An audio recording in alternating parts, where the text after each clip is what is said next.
Hello dear future officer, स्वागत है आप सभी का टारगेट प्रीलिम्स 2021 करंट अफेयर्स पे बेस्ड एमसीक्यूज में। यहाँ दिया हुआ है आप किस तरीके से वेबसाइट से जाके इन क्वेश्चंस को हिंदी और इंग्लिश दोनों में पीडीएफ फॉर्मेट में डाउनलोड कर सकते हैं। तो शुरू करते हैं आज का हमारा पहला क्वेश्चन। देखो, आज का हमारा पहला क्वेश्चन ये रहा। आज का पहला क्वेश्चन जो है वो इन्वायरमेंट से रिलेटेड है। इसमें दिया है कि national clean air program NCAP से रिलेटेड हमें दो स्टेटमेंट दिए हैं और हमें देखो करेक्ट बताना है। पहला दिया है कि इसके अंदर क्या होगा कि 2024 तक जो पार्टिकुलेट मैटर 2.5 और पार्टिकुलेट मैटर 10 है उनको 20 से 30% कम करना है, रिड्यूस करना है विद कंपैरिजन टू 2017। मतलब 2017 में PM 2.5 और PM 10 का जो लेवल था उसको 2024 में 20 से 30% कम करना है। दूसरा बोला है कि ये प्रोग्राम जो है भारत के हर शहर में चालू है। ठीक है, अब देखो नेशनल क्लीन एयर प्रोग्राम, पहला स्टेटमेंट जो बिल्कुल सही है। इसका बेस ईयर रखा गया है 2017। टारगेट ये है कि PM 2.5 और PM 10 इनको कम करना है 20 से 30%। ठीक है, और वो कब करना है? 2024 तक। दूसरा देखो गलत है, ये ना सारे देश के अंदर जितनी सिटीज है सबके अंदर नहीं लगा हुआ है। कुछ कुछ चुनिंदा ऐसी सिटीज है, कुछ कुछ ऐसी सिलेक्टेड सिटीज है जहां पे ये एप्लीकेबल है। पहला स्टेटमेंट जो हमारा सही हो गया, ऑप्शन नंबर ए हमारा यहाँ सही हो गया। जब इसका बेस ईयर 2017 लिया गया था तो बड़ी कंट्रोवर्सी हुई थी कि आप प्रोग्राम तो 2019 में चालू कर रहे हो और आप बेस ईयर ले रहे हो 2017 का, क्योंकि PM 2.5 और PM 10 तो इंक्रीज हो रहा है। तो आप वो ईयर लीजिए ना जिसके अंदर मतलब जो है हमारा ये पार्टिकुलेट मैटर का जो लेवल है वो इंक्रीज हो गया हो। ठीक है, यहाँ पे दिया हुआ एक्सप्लेनेशन आप अच्छे से देख सकते हो। इस प्रोग्राम को इम्प्लीमेंट कौन करेगा? प्रोग्राम को इम्प्लीमेंट करेगा CPCB, central pollution control bureau. 2018 में क्वेश्चन आया भी था कि ये जो CPCB है ये कोई स्टैच्यूरी बॉडी है क्या? ठीक है, तो आपको पता होना चाहिए कि CPCB के बारे में। अगर आपको नहीं पता है तो आप इंटरनेट से जाके आप इसके बारे में जरूर सर्च कर लीजिए। क्वेश्चन नंबर 2 देखिए, स्वामी फंड के बारे में दिया है। इसमें बोला है कि ये स्वामी फंड क्यों बनाया गया है। इसमें दिया है कि स्वामी फंड क्या करेगा कि ऐसे सभी मिड इनकम कैटेगरी के जो हाउसिंग प्रोजेक्ट है जो पैसे की कमी के कारण रुक गए हैं उनमें स्वामी फंड जो है वो पैसे लगाएगा। देखो, आज आप ना कोई भी सिटी में रहते हो, लखनऊ में हो, जयपुर में हो, दिल्ली में हो, आप ना कई सारे ऐसे प्रोजेक्ट देखते होंगे, बड़ी बड़ी इमारतें देखते होंगे, बिल्डिंग देखते होंगे जो कि खड़ी तो है, जिनका स्ट्रक्चर तो बन गया है बट उनमें पूरा काम नहीं हो पा रहा है। बस वो एक सीमेंट का एक स्केलेटन के जैसा लगता है। ठीक है, कई बार होता है कि डेवलपर के पास पैसे नहीं होते तो वो कहां से इन्वेस्ट करे। ठीक है, ये हमारा हो गया पहला स्टेटमेंट। दूसरा दिया है कि ये स्वामी जो फंड है ना, इसको अल्टरनेटिव इन्वेस्टमेंट फंड की कैटेगरी 2 के अंदर मतलब एस्टेब्लिश किया गया है और इसको सेबी के साथ रजिस्टर करवा दिया गया है। ठीक है, तीसरा बोला है कि जो रेरा का चेयरमैन होगा, ठीक है, जो रियल एस्टेट रेगुलेटरी अथॉरिटी है उसका चेयरमैन जो होगा वो इस फंड का इन्वेस्टमेंट मैनेजर के जैसे काम करेगा। देखो, कोई भी फंड है तो उसमें पैसे हैं, पैसे को मैनेज तो करना पड़ेगा ना। देखो, अब पहला जो स्टेटमेंट है वो बिल्कुल सही है। स्वामी फंड का काम ये होगा कि ऐसे सभी मिड इनकम कैटेगरी के प्रोजेक्ट जो कि रुक गए हैं पैसे की कमी की वजह से, उनमें ये फंड जो है वो इन्वेस्ट करेगा। हालांकि इसमें कुछ क्राइटेरिया दिया हुआ है कि जो हाउसिंग प्रोजेक्ट्स हैं उनका सिलेक्शन कैसे होगा। ठीक है, दूसरा और तीसरा। अब आप सोचोगे कि मुझे कैसे याद रहेगा कि कैटेगरी 1 है, कैटेगरी 2 है, कैटेगरी 3 है। ये सेबी का जो अल्टरनेट इन्वेस्टमेंट फंड होता है AIF, ये 3 टाइप के होते हैं, 1 2 3। अब ये क्या होता है आपको डिटेल में जानने की कोई खास जरूरत है नहीं। देखो, इस फंड का जो इन्वेस्टमेंट मैनेजर होगा ना, वो रेरा का जो चेयरमैन है वो नहीं होगा। अब देखो कौन होगा इसका चेयरमैन। इसका चेयरमैन होगा हमारा जो SBI बैंक है ना, स्टेट बैंक ऑफ इंडिया, उसकी एक स्पेशल एजेंसी है SBI कैप करके। वो ये सब जो है फंड में इन्वेस्टमेंट वगैरह जो है वो ये करती है। उसका नाम है, पूरा नाम है SBI कैपिटल। तो वो इसको करेगी मैनेज। तीसरा स्टेटमेंट हमारा गलत हो गया। तीसरा गलत हो गया तो ऑब्वियस सी बात है कि पहला और दूसरा सही हो गया, क्योंकि ऑप्शन ही हमारे इस तरीके से अरेंज किए हुए। तो पहला और दूसरा यानी कि statement number option number C हमारा जो है सही हो गया। यहाँ पे आप इसकी जो है वो डिटेल्ड में एक्सप्लेनेशंस आप देख सकते हो। ठीक है, देखते हैं अब हमारा क्वेश्चन नंबर 3। क्वेश्चन नंबर 3 में जो दिया हुआ है वो जूट के बारे में दिया है। पहला बोला है कि जूट जो है वो एक रिन्यूएबल है, कार्बन पॉजिटिव फाइबर है। ठीक है, जूट को हम लोग गोल्डन फाइबर के नाम से भी जानते हैं।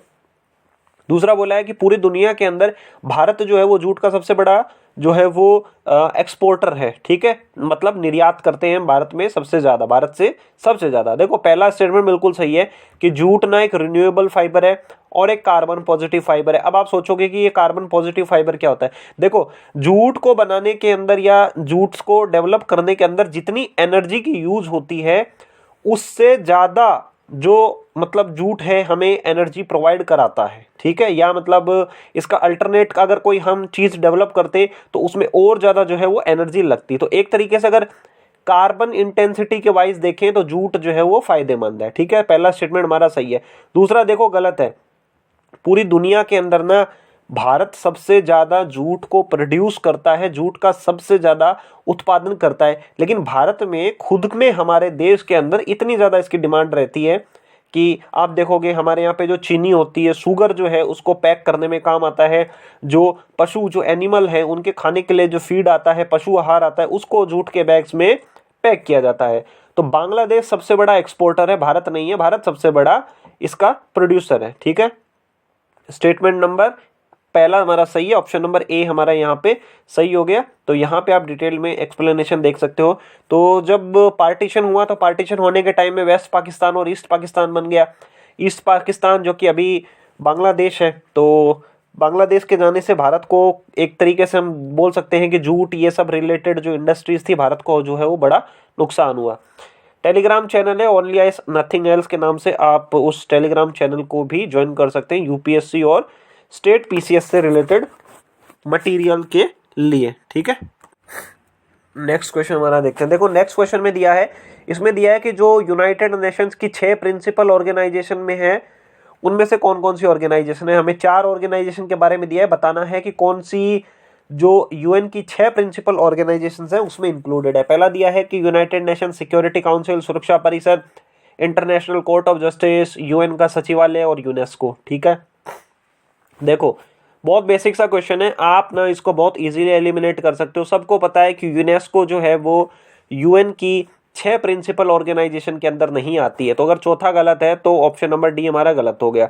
अब देखो यूनाइटेड नेशन सिक्योरिटी काउंसिल भी आता है, इंटरनेशनल कोर्ट ऑफ जस्टिस भी आता है, यूएन का सचिवालय भी आता है। 1 2 3 तीनों सही हो गए। ठीक है, तो ऑप्शन नंबर बी हमारा सही हो गया। यहाँ पे आप देख सकते हो यूएनजीए, यूएनएससी और फिर economic social council, trusteeship council, international court of justice और ये फिर बाद में यूएन सेक्रेटेरिएट। ठीक है, तो हमारा यूनेस्को जो है उसके अंदर शामिल नहीं होता है।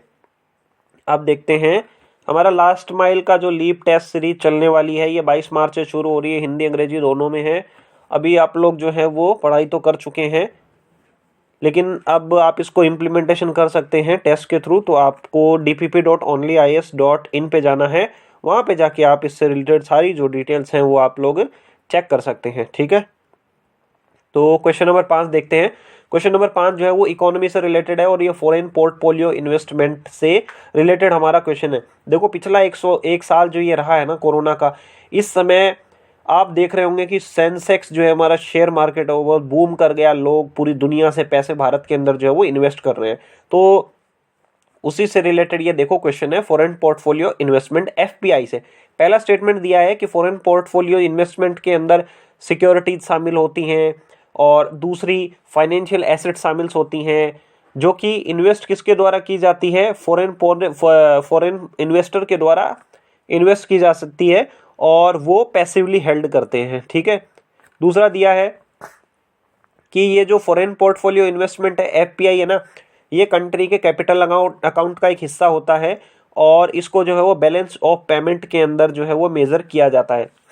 तीसरा दिया है कि इसके अंदर क्या होता है कि ये जो इन्वेस्टर होते हैं ना वो एक्टिवली मैनेज करते हैं अपने इन्वेस्टमेंट को। ठीक है, और जो सिक्योरिटीज हैं या फिर जो बिजनेस हैं उनको भी एक्टिवली मैनेज करते हैं ताकि वो क्विकली मनी को अर्न कर सके। देखो एफपीआई क्या होता है, इसको अगर आप बेसिक अगर आपको थोड़ा सा भी पता होगा ना तो आप इस क्वेश्चन को बहुत इजीली कर पाओगे। मानो कि कोई आदमी अमेरिका में बैठा है, उसके पास बहुत पैसे हैं, बहुत मतलब बिलियन डॉलर के अंदर पैसे। अब वो चाहता है कि उसके पैसे में थोड़ी जो है वो इंक्रीज हो जाए, कहीं से वो प्रॉफिट कमा ले। अब ऐसे में क्या करेगा कि वो उसे कहीं से पता चलता है कि भारत के अंदर अगर मैं पैसा लगाऊंगा तो मेरे पैसे जो है उनमें 40% 50% जो है वो मुझे रिटर्न मिल सकता है, मुझे बेनिफिट मिल सकता है। तो वो क्या करेगा कि भारत के अंदर आएगा और किसी कंपनी में, या मतलब वो एक तरीके से इंडिया के अंदर पैसे अगर इन्वेस्ट कर देता है तो उसे लगता है कि भाई मेरे पैसे जो वो हो जाएंगे। तो बस उसका काम क्या है, उसने पैसे सिर्फ इन्वेस्ट किए हैं, वो इन्वेस्ट करके बैठ गए और उसके बदले में उसे जो पर्ची मिली, रिसिप्ट मिली कि भाई हाँ तूने इतने पैसे यहाँ पे इन्वेस्ट किए हैं, वो उसने अपना इन्वेस्टमेंट की रिसिप्ट ले लिया, आराम से बैठा है वो, मतलब एकदम पैसिवली बैठा है। उसे कोई लेना देना नहीं है उस पैसे को कौन कहाँ पे इन्वेस्ट कर रहा है नहीं कर रहा है, उसे कोई मतलब नहीं है। उसे बस इतनी जानकारी है कि भाई मेरे पैसे का जो है वो मेरे पैसे जो है वो थोड़ा इंक्रीज हो सकता है, थोड़ा बेनिफिट हो सकता है। ठीक है, तो कभी भी जो फॉरेन पोर्टफोलियो इन्वेस्टर होते हैं ना, वो एक्टिवली कभी मैनेज नहीं करते, वो हमेशा पैसिवली मैनेज करते हैं। तीसरा हमारा स्टेटमेंट गलत है, पहला स्टेटमेंट और दूसरा स्टेटमेंट बिल्कुल सही है। ठीक है, ऑप्शन नंबर सी हमारा सही हो गया। इसको जो है वो बैलेंस ऑफ पेमेंट के अंदर ही दिखाया जाता है। और जब भी आप कभी न्यूज के अंदर देखते हो ना कि इंडिया का एक्सटर्नल डेब्ट इतना बढ़ गया, भारत का जो बाहरी जो कर्जा है वो इतना बढ़ गया, उसके अंदर ये एफपीआई भी शामिल होता है। ठीक है, तो ये आप यहाँ पे देख सकते हो, पहला करेक्ट है, दूसरा करेक्ट है, तीसरा हमारा जो है वो इनकरेक्ट है। ठीक है, अच्छा कल जो क्वेश्चन पूछा था आपसे कि जीन और जीनोम क्या होता है, उसमें माही वैष्णव जी ने अच्छा आंसर दिया है, और सर्विस इन्वायरनो भाई साहब ने भी बहुत अच्छा आंसर दिया। बहुत सिंपल सा है जीन और जीनोम क्या होता है इसके बारे में। आज का आपके लिए क्वेश्चन रहेगा कि आपको कम से कम ना दो डिफरेंसेस बताने हैं कि एफडीआई और एफपीआई के अंदर दो अंतर आपको जो है वो बताने हैं। ठीक है, आज आपका परफॉर्मेंस कैसा रहा आप कमेंट करके जरूर बताइए। ओनली आइज से जुड़े रहने के लिए आप सभी लोगों का बहुत बहुत धन्यवाद।